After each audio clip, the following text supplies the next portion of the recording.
Gak bisa dipungkiri, menjadi tempat curhat yang baik bukan perkara yang mudah. Kita perlu berhati-hati menyampaikan setiap nasihat atau kalimat.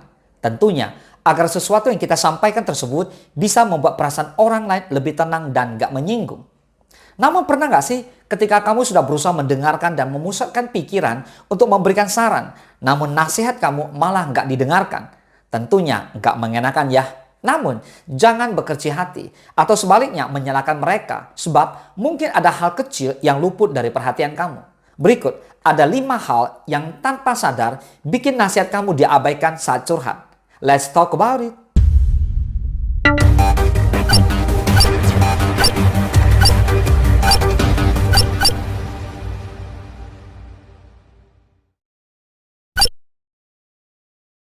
Yang pertama, tidak memperhatikan suasana hati. Mengetahui fakta jika saran atau pendapat kita diabaikan saat curhat memang gak mengenakan. Meskipun begitu, jangan langsung beranggapan bahwa saran kamu gak bagus atau bahkan menyalahkan mereka karena gak bisa menghargai. Sebab bukan karena pendapat yang kurang bagus. Hal tersebut bisa juga terjadi karena suasana hati mereka yang kurang mendukung. Misalnya, saat itu mereka sedang pada posisi sedih atau bahkan sedang kecewa atau marah. Suasana hati sangat mempengaruhi bagaimana seseorang bersikap atau merespon sesuatu.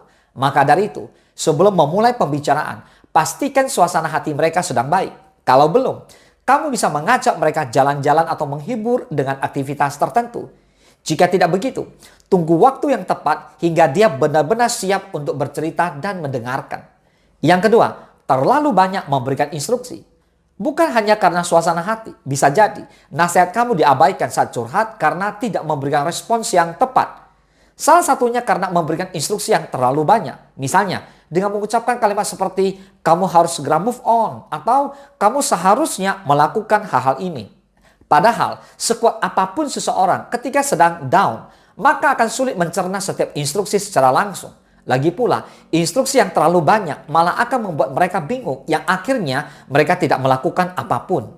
Maka dari itu, solusi terbaik untuk menenangkan perasaan orang lain yaitu dengan mendengarkan baik-baik saat mereka bercerita. Dalam situasi ini, kamu bisa mengubah sudut pandang dengan memposisikan diri kamu sebagai dia sehingga nantinya akan lebih mudah berempati dan memberikan respons yang tepat. Yang ketiga, berbicara panjang lebar.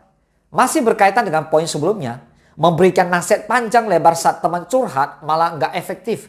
Bukan berarti nggak penting, namun fokus manusia itu terbatas.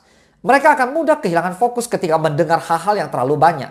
Jadinya, poin yang seharusnya penting dari nasihat itu malah nggak tertangkap. Maka dari itu, fokus saja pada inti masalah ketika memberikan nasihat. Dalam hal ini, jangan membahas hal-hal lain yang nggak ada korelasinya atau bahkan membandingkan dengan kejadian lainnya. Sebab respons seperti itu justru egois loh.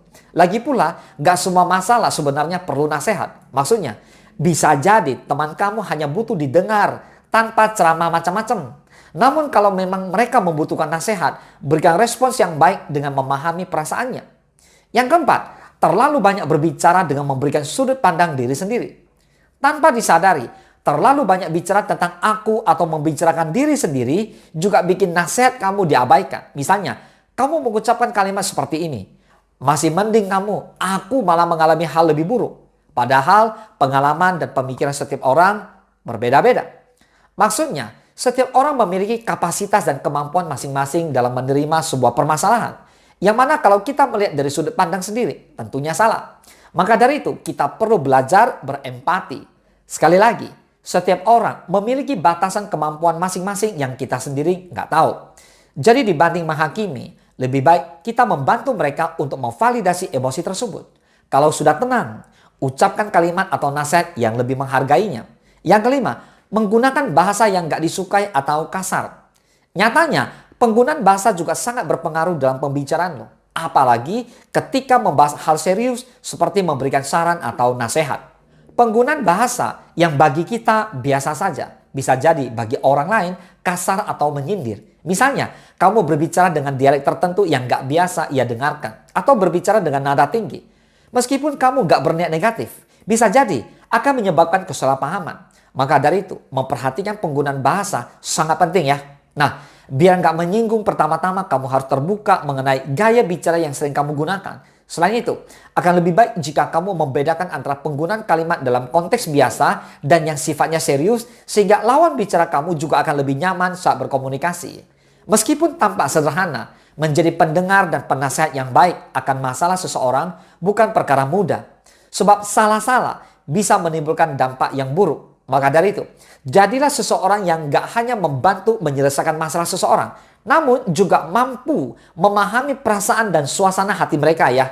Semoga bermanfaat. Salam sukses, dahsyat.